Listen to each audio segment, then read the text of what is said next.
I think considering what it is you're trying to achieve. I think there are different types of limited edition collabs, drops, limited editions, and so on. They all have different purposes. So it could be that you're trying to draw people to the wider catalog. You're trying to build an audience. Maybe you're trying to build brand awareness, or maybe you already have hype around a particular product like a Switch and you're just trying to make it through launch day. And so you really have to think about what your intent of that process is. Like, what are you trying to deliver? What kind of metrics are you trying to increase through this process? And then work your way upstream.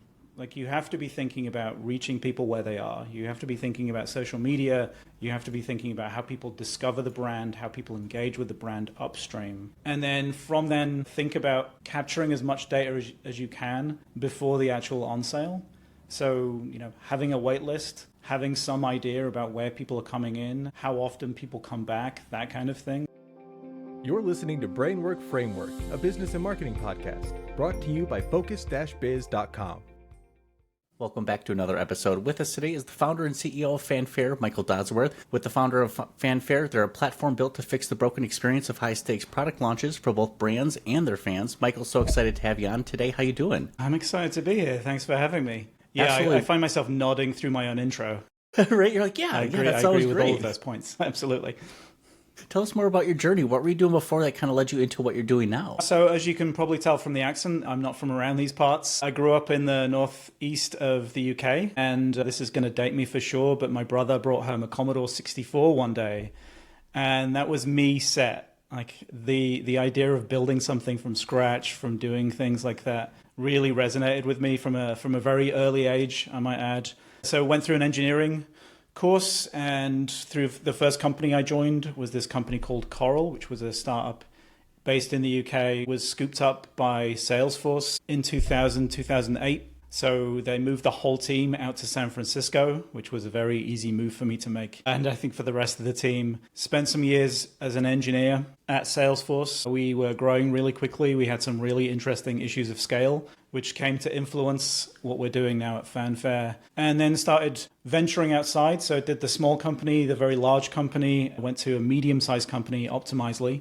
just down the road. I spent some time working on their consumer problems and building up user profiles, things like that.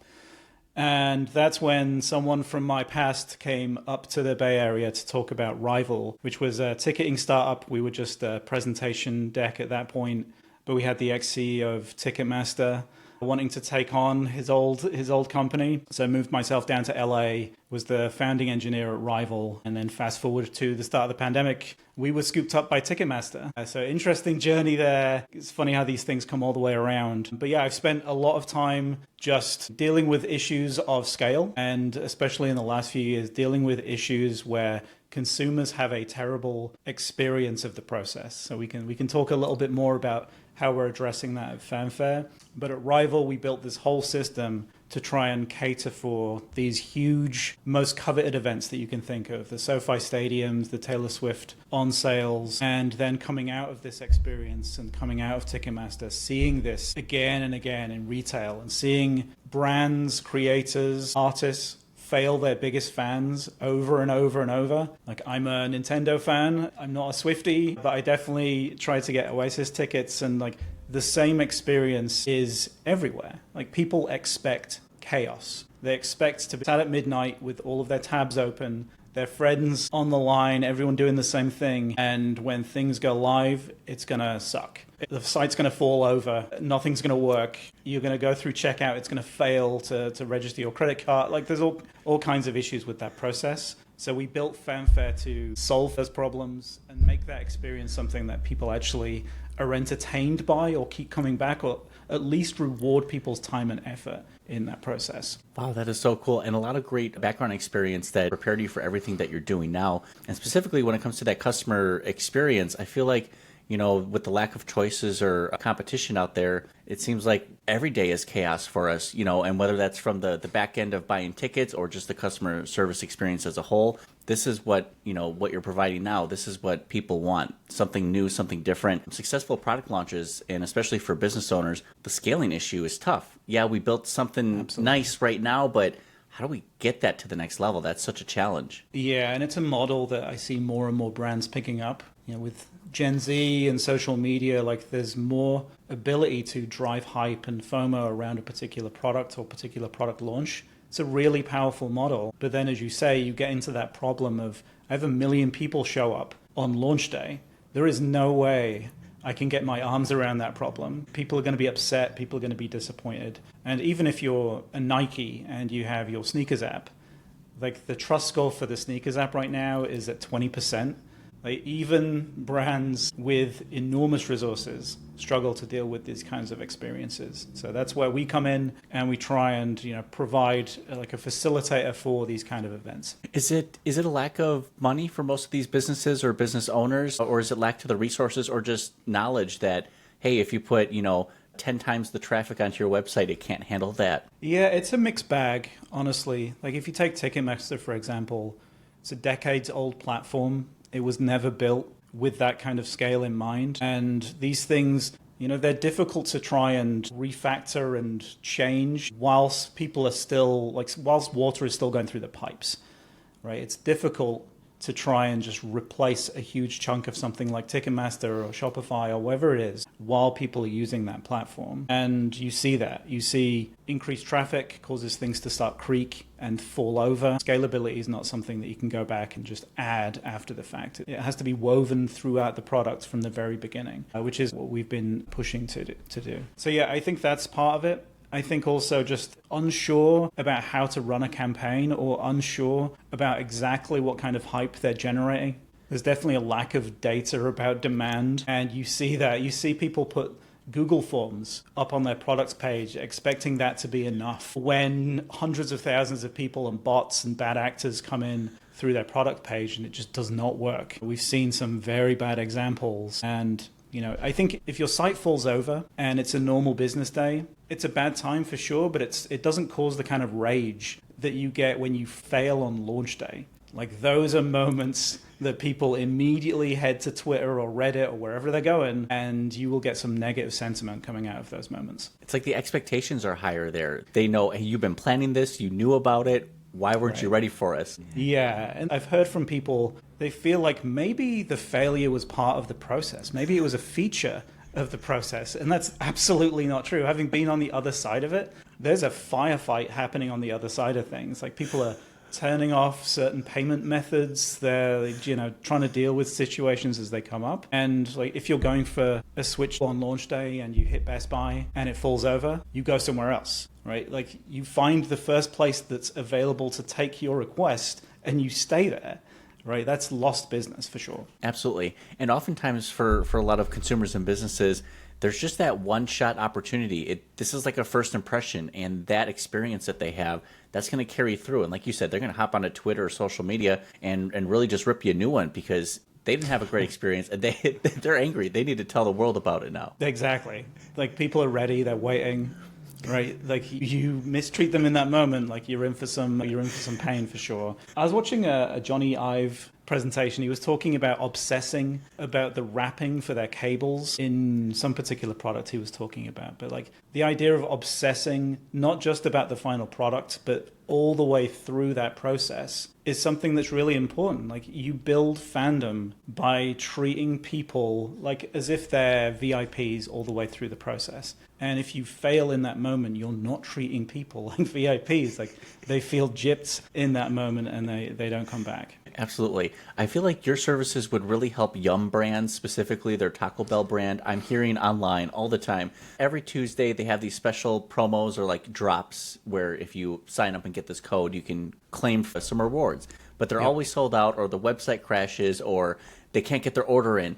And this is a recurring issue week after week. Some people still go back because they have some brand loyalty, but for many businesses they don't get that chance. Is this now a feature, or is Taco Bell like still figuring out week by week? Because you can't just turn on a switch and say our website can take 10 times as much traffic or it fixes this. There's a lot involved. There's pieces like melded together. Absolutely. And as you increase demand, now you're inviting bots and bad actors into the process. And that was always a challenge at Ticketmaster, pre-Ticketmaster, especially now. It's easier and easier for people to create sophisticated bots that try and work around your process. And now you get that secondary frustration of, I showed up for the Switch 2 on launch day and now it's on eBay for 10x the price. Like, what happened?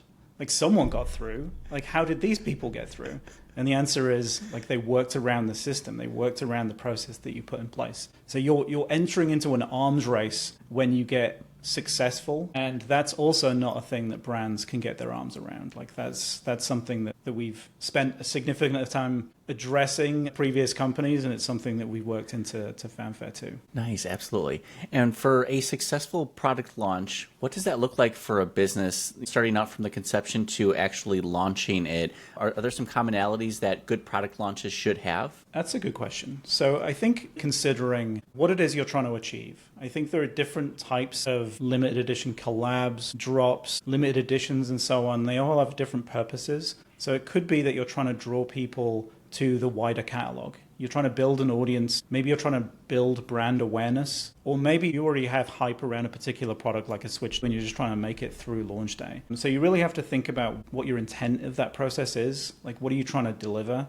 What kind of metrics are you trying to increase through this process? And then work your way upstream. Like, you have to be thinking about reaching people where they are. You have to be thinking about social media. You have to be thinking about how people discover the brand, how people engage with the brand upstream. And then from then, think about capturing as much data as you can before the actual on sale. So, having a wait list, having some idea about where people are coming in, how often people come back, that kind of thing. It's, again, something that we encourage brands to do, is just waitlist from the very beginning so that you can get some estimation of traffic on the actual launch day. And then on the launch day, if you're not using something that's going to scale up, you just have to be prepared for the worst case, honestly. You may get 10x the traffic that you expect. You may get bots that come in and bring your site down and cause some massive frustration.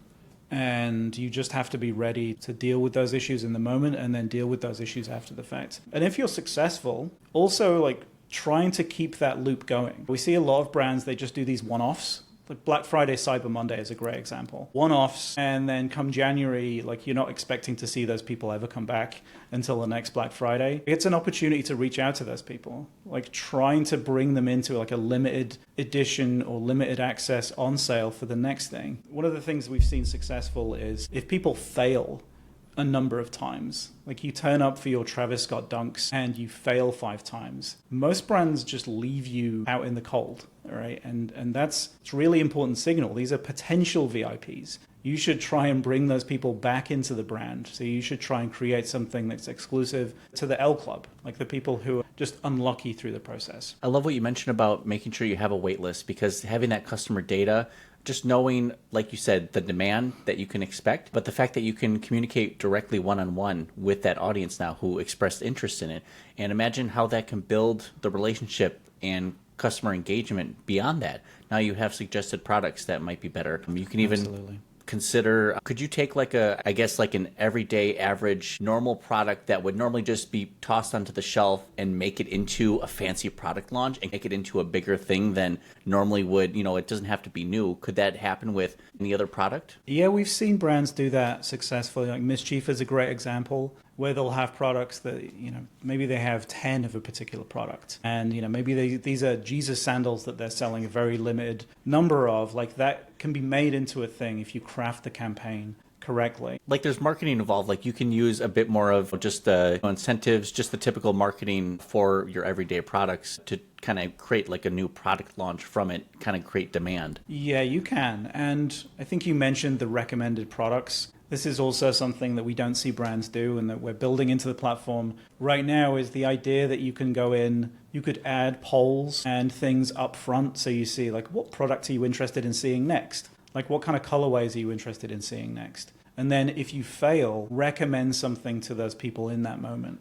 We know you are interested in seeing these products. Here is some stuff. And it could be a product that you have just sitting around in the warehouse that's just taking up space, but offer a discounted rate for those products, or offer them limited access, an access code to the next drop for that product. Interesting. Very nice. Now, I'm kind of curious, because I ask all of, business owners, entrepreneurs, how AI is affecting their business. Has it either been helpful or hurtful to you? And where do you see the trend kind of changing? Incredibly helpful. I'm an engineer. I have an engineer background. So I hear from my friends and colleagues some of the trepidation around AI for sure, but these tools, especially in the last 12 months, are incredible. Like incredibly useful to someone who is switching context frequently, who is like stepping into domains that they don't have a ton of experience in. It just helps bridge that gap. And I feel like right now, there's no problem that I see off in the future where I don't think, it's going to be an incredibly painful process to ramp up. Like I know I have something there that I can reach to try and get me up that hill more quickly than I would have done normally. And like, had I started the business with these tools as they are right now, I would have shortcut so much pain. Just in the basic steps of setting up a company, like you can find available tools and things out there, but you have to be aware of those tools. And you have to be aware of certain like hazards and bumps in the road and all of those things. So it's been incredibly helpful there. On the engineering front, last couple of months have really stepped up. I'm coding right now, actually. I have Claude Code doing some stuff in the background. And that's been the way I've been working for the last couple of months, is just kicking things off in the background, just paying attention to it, and then coming back, which is making the engineering team way more productive than it was. That's incredible. Yeah, I know businesses are using AI in different realms of their business. First, it was just, okay, it creates some copy. Okay, maybe it does some images. Now it's doing website coding. Now you can create a Python script and have some automations and robots running in the background. Just the stuff is incredible. And it definitely does bridge the gap for those with limited knowledge to just go into kind of, planning, brainstorming, putting all these pieces together. So I'm just kind of, curious to ask how certain businesses are using the AI tools. Now I'm more curious about trends since you first started, and I guess have product launches before the digital age changed quite a bit since then? What are still like the foundation or the principles that are still true for like a successful product launch? Yeah, I think the principles are largely the same. I think scarcity and FOMO, it's like an innate human trait that we can't turn off. Like that has always been successful in driving product sales. I think what's different now is the ability to create that hype and FOMO around the products. I think you see Emma Chamberlain, like I'm just down the road from a Century City Mall, and there is a Pop Mart and an Emma Chamberlain coffee place right next to each other, always have giant lines outside them, right? The ability to drive traffic to stores and to online stores has vastly increased. So, if you're successful and you build a campaign that can do this, and I encourage people to look around, not just at the Kim Kardashians of the world. You may not necessarily have Kim Kardashian that can sell your products, but there are influencers out there, athletes out there who have giant followings, who have been underutilized, I think. These are great brand ambassadors, people who can drive hype around your products. So I would encourage that model for more and more brands. Absolutely. I find that a lot of businesses, when they're trying to think of an idea, it's usually the managers and directors that they're getting together in a meeting rather than asking their customers. It's like you literally have this gold mine of information of your ideal customer who actually wants to tell you, this is what I want from your product or service, this is what I expect, this is what I'm hoping in the future. So I hope we can lean more into, like you mentioned, the polls, the customer data-driven insights, because that's your market, who wants your product, and that's who you should be building for and asking those questions to. Yeah, and I think this ties together with AI too, which is try and differentiate yourself in any way you can. I think with AI, the standard has, the bar has definitely been raised, and the expectation is things are going to be grammatically correct and it's going to look pretty good, right? You differentiate yourself by just having that human touch, that kind of differentiating crackle to your copy or to whatever it is, and that can really separate you from the pack. And the same is true for launches. I don't know if you saw, there was a Dr. Squatch on sale where they were selling soap that was infused by Sydney Sweeney's bathwater.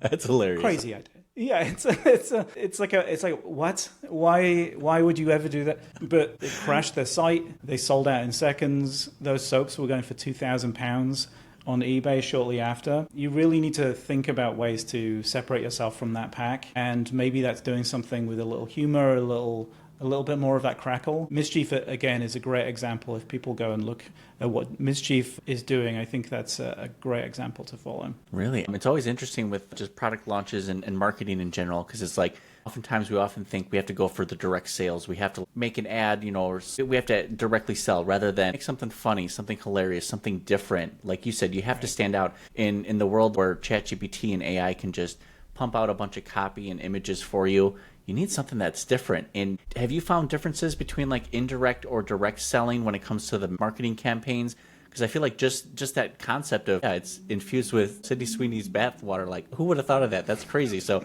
sometimes it's the out of the box that does really well. It does. But I think authenticity online, on social, like across all different aspects really, really pays off. So if you have a narrative, if you have a story that you can be authentic with, and that's really going to help you differentiate yourself, right? If people can get behind you and get behind the brand and they understand the narrative of the brand, that's really helpful. Absolutely. We're going to have a few more questions, but for this moment, we like to ask, where can people find you and connect with you online? They can find me at fanfare.io. We have a guidebook that we've just published that talks about all the different aspects of this campaign. You can find that at fanfare.io/playbook. If you want to find me, LinkedIn is always a place that I hang out for my sins. So if you want to connect with me and chat with me on LinkedIn. Very nice. And we'll have those links available down in the show notes and the description for everybody. We have a few more questions. Michael wanted to ask you, if you had to go back in time and give yourself one piece of advice, what would that piece of advice be?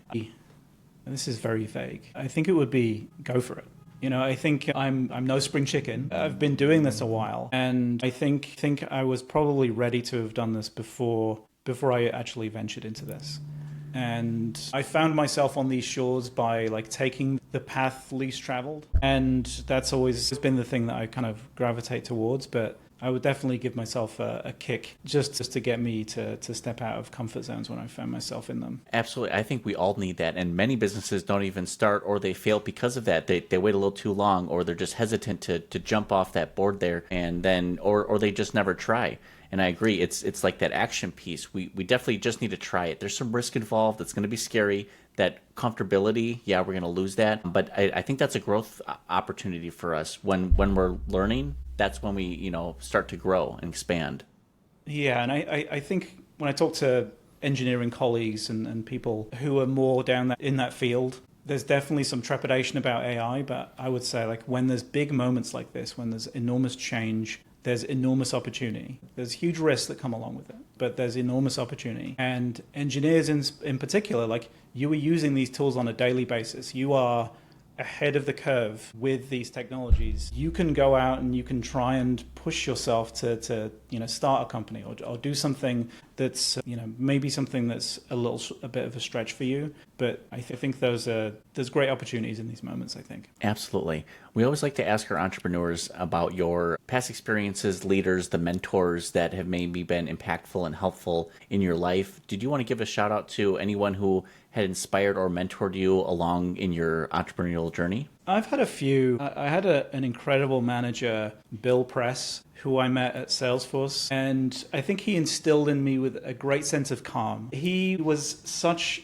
a Zen master who was dealing with, looking back, he was dealing with a lot of pressure, and we had a lot of things that we were working through. And he was just so calm, collected, would work through problems with the team and try and address their actual deep down concerns as we were going through this. I actually worked with him at Optimizely, where we were going through an issue, and people were flaming out. They'd been up since 4 a.m. dealing with issues and so on, and people were fearful of change and they're kind of pushing back on rolling things out. And he sat us down, he listened to our problems, and then he tried to really go deeper and figure out exactly where our concerns were, put a plan together to address those concerns and move forward. And yeah, definitely lessons from my days working with Bill. Absolutely. Has that helped change the way that you lead and interact with people? I assume you're probably more calm under pressure now. Like, if that person can do it and that's what I learned from it, it just sets you up for success going forward. Yeah, I think as a leader, people look to you for how to act, how to respond. And if you freak out, if you if you lose your temper and all of those things, you are setting a set of guidelines that people will follow. People will chart a course based on what you do. So I think being calm, collected, understanding where people are coming from. People have concerns that they may voice that you need to go a little deeper on to really understand where it's coming from. Mm-hmm. So I think that's really important as a leader to really understand what people's motivations are, what they're really going through, to try and make everything as successful as you can. Absolutely. What are businesses failing at, or what should they stop doing with their product launches? You keep seeing this all the time, and they need to get rid of this specific thing within their product launches to stop doing. Maybe How much time do we have? I mean, honestly, just crossing your fingers and hoping is never a good strategy for this kind of thing. Like, we see so much bubble gum and sticky tape of all kinds of different solutions to this problem. The Google Forms is one case, but we see people using all kinds of like Airtable or Excel behind the scenes, and they expect that it's going to scale, or they just hope that it's going to scale, and it always ends badly. So I would say know that if you have a product launch coming, Black Friday, Cyber Monday is coming up, like, you may get more traffic than you expect. You may get bad actors and bots coming in that you don't expect. And don't just hope that things are going to scale and things are going to work well. Yeah, absolutely. That's definitely some great advice. Wanted to ask you, what are you looking forward to most in the rest of 2025? Or in June of 2025 for recording. But do you have any new product launches or exciting services or things that you're going to be switching up or taking on differently for the rest of 2025 and beyond? Yeah, so we are building more things upstream. I mentioned the social media and announcement aspect. So we're building that into the platform to try and help people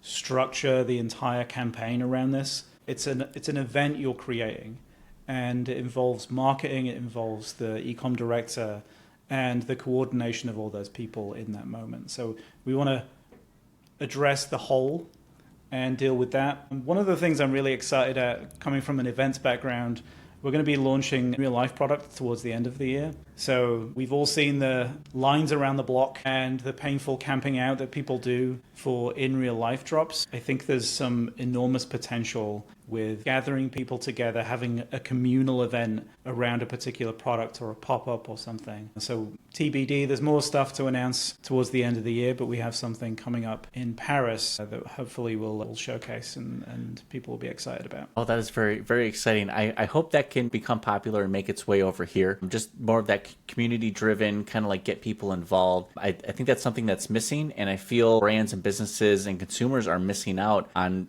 that connection. Absolutely. I think, going to a live event, you have 60,000 people sometimes, all like, if they could join a communal event, if an athlete could launch a particular product in that stadium just for the people who attend that event, it's a really engaging, compelling experience, and like it helps foster that fandom. So I'm really excited for that launch towards the end of the year. Yeah, absolutely. So I only have time for one more question. I like to ask, is there anything we haven't talked about yet that you have a passion about, want to share with our audience here? I mean, I definitely have issues with discount codes in particular. We're coming up to Black Friday, Cyber Monday, and I see like sometimes this is a path that people go down to try and create hype and awareness, is like 50% off through. And for me, like, just so you know, you're training people to always expect those discounts. Like, we've all been to those stores where, like, if there's no discount, I'm not purchasing. Like, I'm going to wait a few months until they have some other offer that's coming up.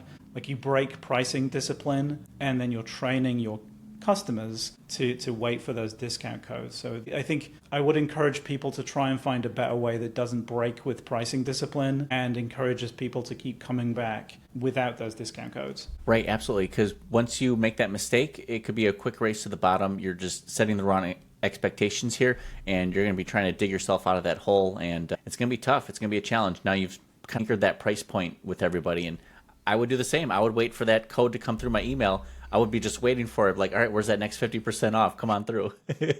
Yeah, there was a furniture place back in the UK where they always had like 90% off sales. And there's no way that was 90% off for one. But like, who's buying this when it's full price? Like, no one's going to turn up unless there's a 90% off sale. It makes no sense. Exactly. There's a popular retailer here, Kohl's department store, where everybody knows them as just wildly inflating the prices to then knock 50% off. And then they do like a rewards program, like a rebate. You get your Kohl's cash. And yeah, it's a whole thing. But now people have anchored that into their pricing strategy. They just call that the Kohl's pricing strategy now.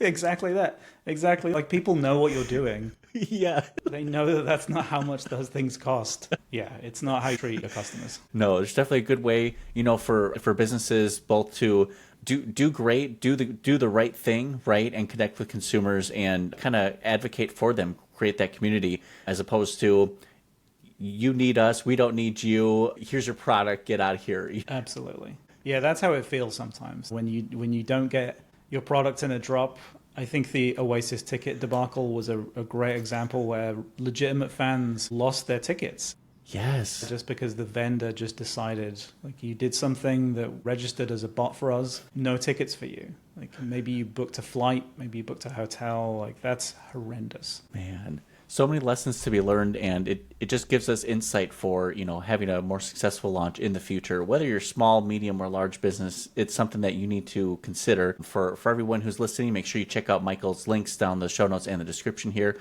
Michael, we appreciate you coming on and sharing your tips and tricks and your wisdom with us. I appreciate it. Thank you. Thank you, Chris. Absolute pleasure. Thank you. Thanks.